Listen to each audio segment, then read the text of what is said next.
Hello, welcome to Advisor. Today we are going to discuss chapter number 9, that is Biomolecules of class 11th NCERT Biology. This is a chapter in which we discuss some MCQs, and this is the part 1 video. So question number 1, it is said that elemental composition of living organism and that of inanimate objects होते हैं जो non-living objects होते हैं, like earth crust, are similar in the sense that all the major elements are present in both. कहना ये चाह रहा है कि जो लिविंग और जो नॉन लिविंग ऑर्गेनिजम्स होते हैं दोनों का अगर आप कॉम्पोजिशन देखेंगे तो एलिमेंट्स दोनों में ही होते हैं, जैसे कार्बन हो गया, हाइड्रोजन हो गया, ऑक्सीजन हो गया, सिलिकॉन हो गया, ये सारी चीजें दोनों में ही प्रेजेंट होती हैं, किसी में ज्यादा होती है, किसी में कम होती है। तो वही पूछ रहा है कि दोनों में जब सिमिलैरिटी है then what would be the difference between these two groups, दोनों में डिफरेंस क्या है फिर। Choose a correct answer from among the following. Option number A, living organisms have more gold in them in inanimate objects. Living organisms have more water in their body than inanimate objects. Living organisms have more carbon, oxygen and hydrogen per unit mass than inanimate objects, and living organisms have more calcium in them than inanimate objects. ठीक है, तो inanimate objects मैंने भी just बताया आपको कि कौन से objects होते हैं जो नॉन लिविंग है, नॉन लिविंग।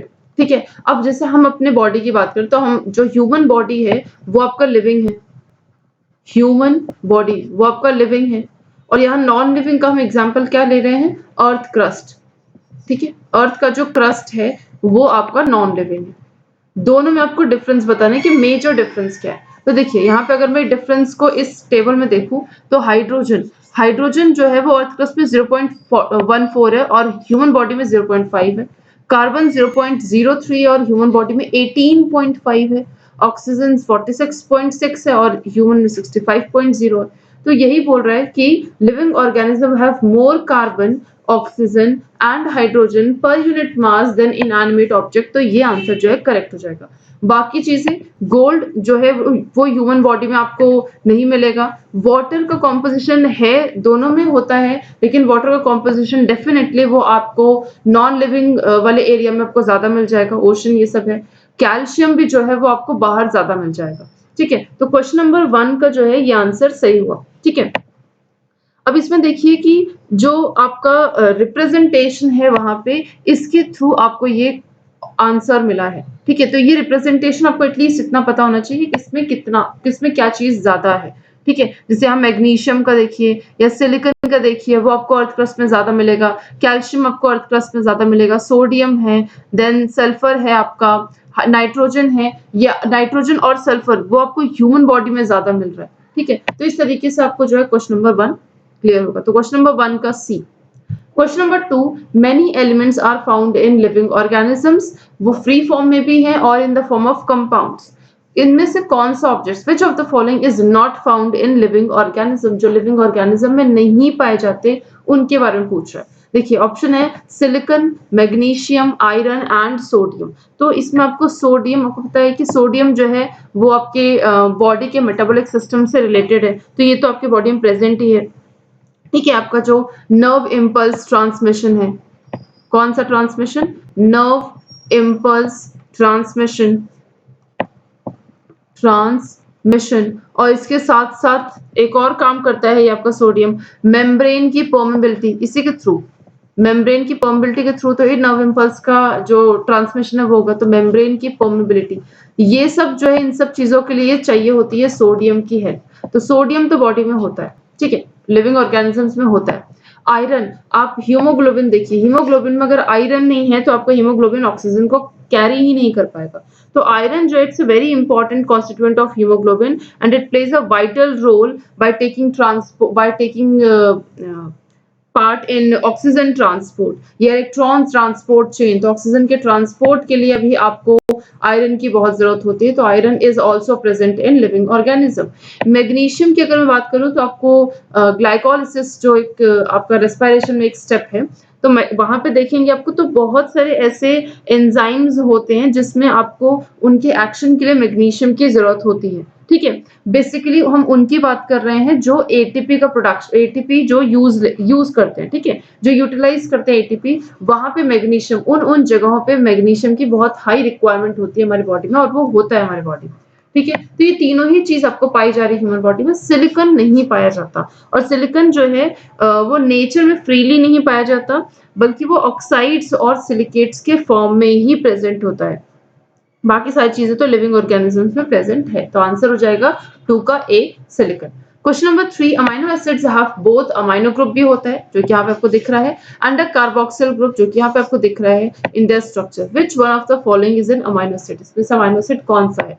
ठीक है, तो आपका जितने भी अमाइनो एसिड्स होते हैं उनका बेसिक स्ट्रक्चर क्या होता है? बेसिक स्ट्रक्चर यही है, ठीक है, जो यहाँ पे बना हुआ है, और आपका यहाँ पे COOH और नीचे आपका R। अब ये R जो है वो साइड चेन है, ठीक है, यहाँ से आपके जितने भी चाहे कुछ भी आप ऐड करते रहो, COOH एक ऐड कर दोगे तो कुछ अमाइनो एसिड बन जाएगा, इसमें H एक H जोड़ के एक और COH जोड़ दोगे तो वो कुछ और टाइप का अमाइनो एसिड बन जाएगा। जो एक बेसिक स्ट्रक्चर है वो ये है, और उसके साथ लगा हुआ R है।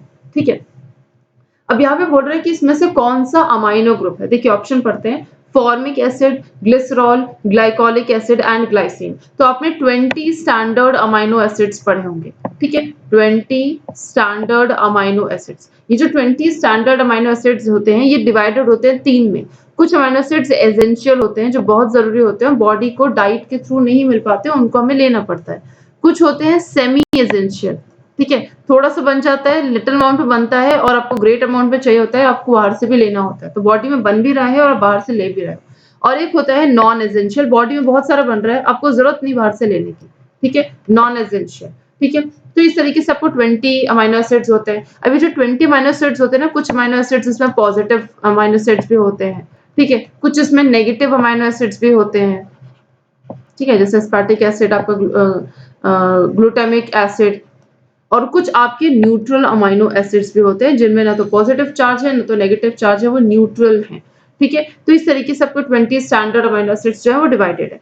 अब इन्हीं 20 स्टैंडर्ड में जो आपके टोटल 20 होते हैं अमाइनो एसिड्स, उसमें इसमें कौन सा ऑप्शन है जो वो करेक्ट होगा?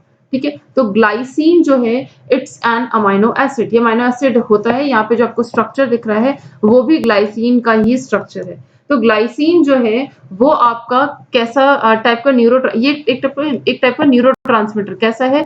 इनहिबिटरी न्यूरोट्रांसमीटर, इनहिबिटरी न्यूरोट्रांसमीटर है आपका ग्लाइसिन। और उसके साथ साथ एक और इंपॉर्टेंट चीज, तो ये एकमात्र only achiral proteinogenic amino acid, proteinogenic amino acid, ठीक है, ए कायरल। तो इसके अलावा कोई भी ऐसा अमाइनो एसिड नहीं है जो जिसमें कायरल ना हो। कायरल कार्बन वो कार्बन होता है, अल्फा कार्बन वो कार्बन होता है जिसके चारों साइड्स जो है वो डिफरेंट हो। सिर्फ ग्लाइसिन है जिसमें आपके ये दो साइड्स जो है एच एच करके सेम कर दिया गया, बाकी और कोई भी अमाइनो एसिड्स में इस तरीके से सेम नहीं है, इसलिए वो सारे के सारे कायरल कार्बन है। ओके, तो यहाँ पे नेक्स्ट है ऑप्शन दिया है formic acid, glycerol, glycolic acid. Formic acid क्या है?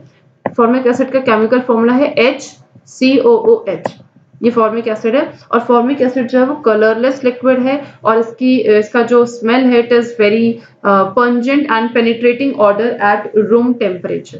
ठीक है, नेक्स्ट आपका ग्लिसरॉल। ग्लिसरॉल का जो फॉर्मूला है दैट इज C3H8O3। और ग्लिसरॉल जो है वो नेचुरली अकरिंग अल्कोहल है जिसको आप ग्लिसरीन भी कहते हो। ऑर्डरलेस लिक्विड है, थोड़ा सा स्वीट टेस्ट होता है इसका, नॉन टॉक्सिक होता है, इसलिए हम लोग उसको अल्सर जो हमारे मुंह में हो जाता है हम उसमें भी यूज करते हैं ग्लिसरॉल का, और वो ठीक भी होता है। ठीक है, ग्लिसरीन है बेसिकली ग्लिसरॉल। ठीक है, नेक्स्ट आपका ग्लाइकोलिक एसिड। ग्लाइकोलिक एसिड जो है वो उसका फॉर्मूला है C2H4O3। ये अल्फा हाइड्रोक्सी एसिड है। कैसा एसिड है? Alpha hydroxy acid, alpha hydroxy acid है ग्लिसरॉल, और ये शुगर केन में प्रेजेंट होता है, and it helps in reversing the sun damage to skin. इसलिए ज्यादा से ज्यादा हमें शुगर केन खाना चाहिए ताकि हमारे स्किन पे ये एजिंग न आए। ठीक है, तो आपको क्वेश्चन नंबर 3 का आंसर हो जाएगा D, question number 4, an amino acids under certain conditions have both positive और नेगेटिव दोनों चार्जेस होते हैं साइमल्टेनियसली एक ही मॉलिक्यूल पे, तो ऐसे अमाइनो एसिड को क्या कहते हो? तो देखिए, अगर पॉजिटिव बहुत सारा है तो अलग चीज हो जाएगी, अगर नेगेटिव बहुत सारा है तो अलग चीज हो जाएगी, और अगर उसमें किसी तरीके से इस तरीके के रिंग प्रेजेंट हो जाएगा तो अलग चीज हो जाएगी। जैसे आपका बहुत H ग्रुप है तो आप कहोगे एसिडिक है, ठीक है। बहुत आपका जो है अगर वो बेसिसिटी की तरफ जा रहा है तो आप कहोगे बेसिक फॉर्म है। एरोमेटिक इस तरीके का रिंग बना हुआ है तो आप कहोगे एरोमेटिक है। अगर दोनों पॉजिटिव और नेगेटिव दोनों ज्यादा है, जैसे मान लीजिए फॉर एग्जांपल मैं यहाँ पे बनाती हूँ आपको कि यहाँ पे H है, कायरल कार्बन है, COOH है, यहाँ पे आपका NH2 है, यहाँ पे आपका H है, और ये आपका बन गया CH2, सिंपल। तो NH2 का मान लीजिए यहाँ पे प्लस है और यहाँ पे मान लीजिए ये H हटा के मैंने नेगेटिव कर लिया, तो पॉजिटिव और नेगेटिव दोनों यहाँ पे हैं, दोनों एक दूसरे से कैंसिल आउट हो जाएंगे, तो ये बन जाएगा ज्विटर आयन। ठीक है, ज्विटर आयन में आपका दोनों जो है इक्वल कॉम्पोजिशन होता है, यानी कि दोनों का अमाउंट सेम होता है, ज्यादा पॉजिटिव नहीं ज्यादा नेगेटिव नहीं। ठीक है, तो ऐसे टाइप का जो होता है उसको हम लोग कहते हैं ज्विटर आयनिक फॉर्म। ठीक है, चलिए, तो यहाँ पे आंसर हो जाएगा 4 का डी, 4 का डी। नेक्स्ट क्वेश्चन है, sugars are technically called carbohydrate, और कार्बोहाइड्रेट का फॉर्मूला क्या होता है? CH2O।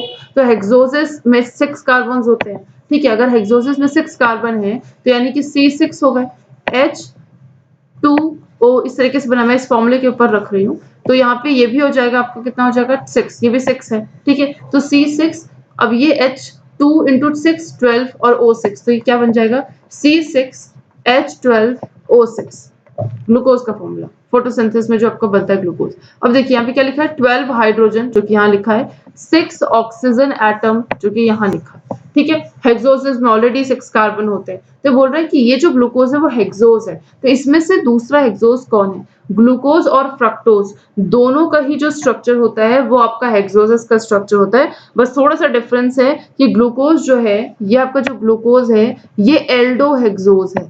कैसा हेक्सोस है? Aldo hexose. और जो फ्रक्टोज है वो है कीटो हेक्सोस, कीटो कीटो हेक्सोस है, ठीक है। यहाँ पे अभी आपका कार्बन में जो है सिंगल बॉन्ड से हाइड्रोजन और डबल बॉन्ड से ऑक्सीजन जुड़ा हुआ है, सेम वैसे फ्रक्टोज में भी है, सिंगल बॉन्ड से आपका हाइड्रोजन और डबल बॉन्ड से आपका ऑक्सीजन, ये सब जुड़ा है, लेकिन फ्रक्टोज क्या? कीटो हेक्सोस। ये भी आपका आंसर, ये आपका आंसर हो जाएगा हेक्सोस। दूसरा हेक्सोस कौन है? फ्रक्टोज। एरिथ्रोज की बात करते हैं, एरिथ्रोज जो है वो टेट्रोज है, यानी कि इसमें 4 कार्बन होता है, C4H8 और O4, ठीक है, ये इसका फॉर्मूला है। एरिथ्रोज के टेट्रोज है, टेट्रोज फैमिली का है, और इसमें एक एल्डिहाइड ग्रुप होता है, ठीक है। इसमें कितने एल्डिहाइड ग्रुप होता है? 1 एल्डिहाइड ग्रुप होता है, 1 एल्डिहाइड ग्रुप, ठीक है। दूसरा राइबोलोज, जो राइबोलोज है वहां पे आपका होता है कीटोपेंटोज। क्या होता है? कीटो पेंटोज, ठीक है। पेंटोज यानी कि 5 कार्बन, 5 कार्बन है, कीटोन ग्रुप इसमें प्रेजेंट होता है, कीटोन ग्रुप है, और 5 कीटोन, कीटो का मतलब होता है कीटोन ग्रुप, और पेंटोज का मतलब होता है 5 कार्बन, वो इसमें प्रेजेंट है, इसमें राइबोलोज में।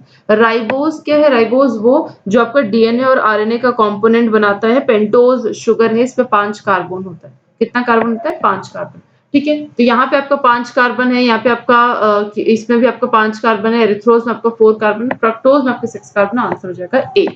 क्वेश्चन नंबर, यहाँ पे डायग्राम बताना था जो मैं आपको ऑलरेडी बता चुकी हूँ। Question number 6, when you take cells, अब देखिए यहाँ से लेके पूरा चीज अगर हम पढ़ते हैं कि अगर हम सेल्स या टिश्यू के पीसेस लेते हैं और उसको ग्राइंड करते हैं, किसमें? मोर्टार में या पेस्टल में, उसको ग्राइंड करें, बहुत पीस रहे हैं उसको, ठीक है। तो आप देखोगे पीसने के बाद जितने भी छोटे छोटे बायोमोलिक्यूल्स है सब एसिड में डिसॉल्व हो रहे हैं, ठीक है। आपने क्या किया? उसको एसिड में डाल दिया, सब डिसॉल्व हो गए, प्रोटीन्स हो गए, पॉलीसेकेराइड्स हो गए, न्यूक्लिक एसिड हो गए, ये सब मिनरल एसिड में इंसॉल्युबल है तो प्रेसिपिटेट, इंसॉल्युबल है तो वो नीचे बैठ जाएगा, प्रेसिपिटेट हो जाएगा, ठीक है। The acid soluble compounds include amino acid, अब जो सॉल्युबल है उसमें आपको अमीनो एसिड्स मिलेंगे, न्यूक्लियोसाइड्स मिलेंगे, स्मॉल शुगर्स मिलेंगे, ठीक है। तो जब आपके न्यूक्लियोसाइड में कोई एक फॉस्फेट को जोड़ेगा तो वो जो आपका सॉल्युबल बायोमोलिक्यूल बनेगा वो क्या बनेगा? वो सिंपल ये पूछ रहा है। इस क्वेश्चन को थोड़ा सा सिंप्लीफाई करते हैं। इन्होंने क्या किया, एक टेस्ट ट्यूब है, इसमें इन्होंने टिश्यूज या सेल डाला, ठीक है। ये क्या है? ये एक टाइप का सेल है या फिर ये टिश्यू है,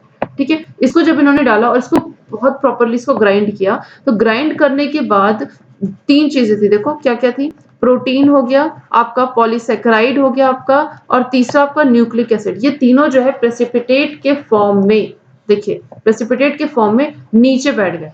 ठीक है, यहाँ प्रेसिपिटेट के फॉर्म में, ये प्रेसिपिटेट है, प्रेसिपिटेट के फॉर्म में नीचे बैठ गए, और जो ऊपर पानी में जो फ्लोट कर रहा था उसमें इसमें क्या था, इसमें प्रेजेंट था अमाइनो एसिड था, इसमें था आपका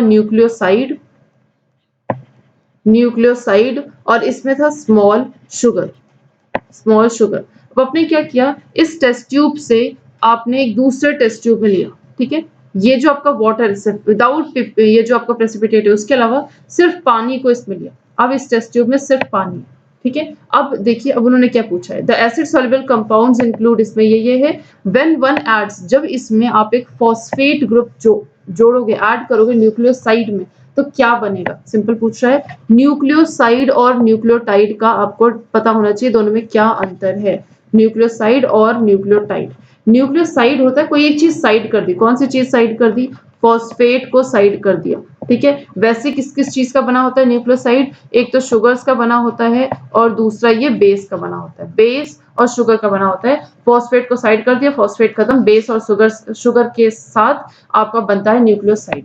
अब क्या हुआ, न्यूक्लियोटाइड में बेस और शुगर तो था ही, आपने क्या किया, आपने ऐड ऑन कर दिया इसमें फॉस्फेट ग्रुप को। जैसे ही आपने ऐड ऑन कर दिया, न्यूक्लियोसाइड से वो कन्वर्ट हो गया किसमें, न्यूक्लियोटाइड में। तो यही क्वेश्चन यहाँ पूछ रहा है कि जो सॉल्युबल बायोमोलिक्यूल बनेगा वो क्या बनेगा, वो बनेगा न्यूक्लियोटाइड। नाइट्रोजनस बेस अगर हम बात करें, देखिए बेसिस जो होते हैं, अगर मैं वहां पे उसको समझाऊं, बेसिस में आपके दो होते हैं, एक तो होते हैं आपके प्यूरीन और दूसरे होते हैं आपके पिरिमिडीन, प्यूरीन और पिरिमिडीन। ठीक है, पिरिमिडीन देखिए ये लंबा वर्ड है, तो आप इसको इस तरीके से कर सकते हो, सीओटी, इसमें तीनों चीज आती है, साइटोसिन, यूरेसिल और थाइमीन। ठीक है, प्यूरीन में क्या है, ए और जी। ठीक है, ए और जी, ए जो है हमेशा बाइंड करता है किससे, टी के साथ, और ए जो है बाइंड करता है यू के साथ, डबल बॉन्ड के साथ।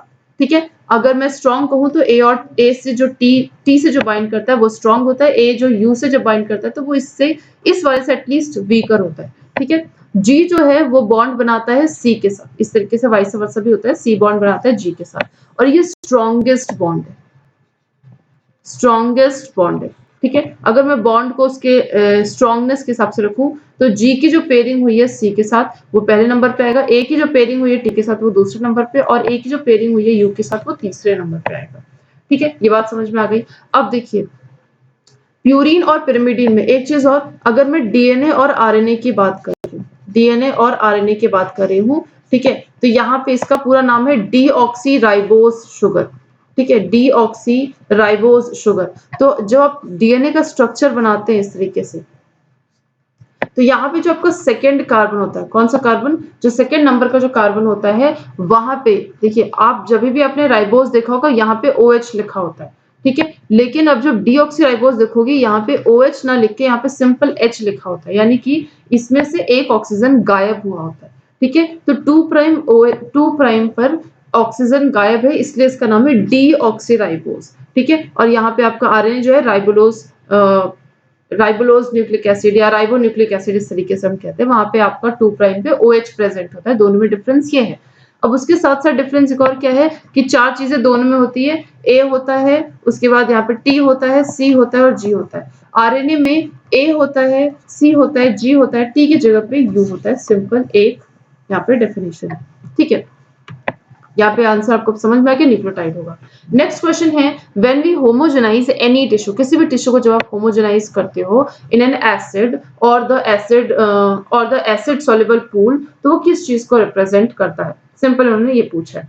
ठीक है, तो जब भी आप किसी टिश्यूज को या किसी चीज को भी आप जब होमोजेनाइज करते हो, तो बेसिकली होमोजेनाइजेशन क्या होता है या किस लिए किया जाता है। होमोजेनाइजेशन जो है वो एक मैकेनिकल डिवाइस जिसका नाम है होमोजेनाइजर, उससे अचीव किया जाता है। और किस लिए किया जाता है, ये किया जाता है ये काम किया जाता है साइटोलॉजिकल या बायोकेमिकल स्टडीज के लिए, बायोकेमिकल स्टडीज के लिए, इनके लिए किया जाता है होमोजेनाइजेशन, इन दोनों चीज के लिए किया। जब इन दोनों चीज के लिए किया जाएगा तो आपका जो साइटोप्लाज्म है वो पूरा का पूरा बाहर निकल के आएगा। तो यही पूछ रहा है कि होमोजेनाइजेशन में जब कोई भी टिश्यू किसी एसिड में या एसिड सॉल्युबल पूल में डालते हैं तो वो क्या चीज रिप्रेजेंट करता है, वो रिप्रेजेंट करता है साइटोप्लाज्म को, कि सेल के अंदर साइटोप्लाज्म भरा हुआ है। ठीक है, और जितने भी बायोलॉजिकल सैंपल है वो सब ऐसे स्टेट में आ जाते हैं, यानी फ्रैक्शंस में आ जाते हैं, कॉम्पोजिशन में आ जाते हैं साइटोप्लाज्म के अलावा जो भी चीजें उसमें प्रेजेंट है। तो यहाँ पे जो क्वेश्चन है उसके हिसाब से वो रिप्रेजेंट कर रहा है साइटोप्लाज्म को। सो टुडे के लिए ओनली 7 क्वेश्चंस, रिमेनिंग जो 7 क्वेश्चंस है हम लोग नेक्स्ट वीडियो में कंप्लीट करेंगे। Till then thank you and bye bye.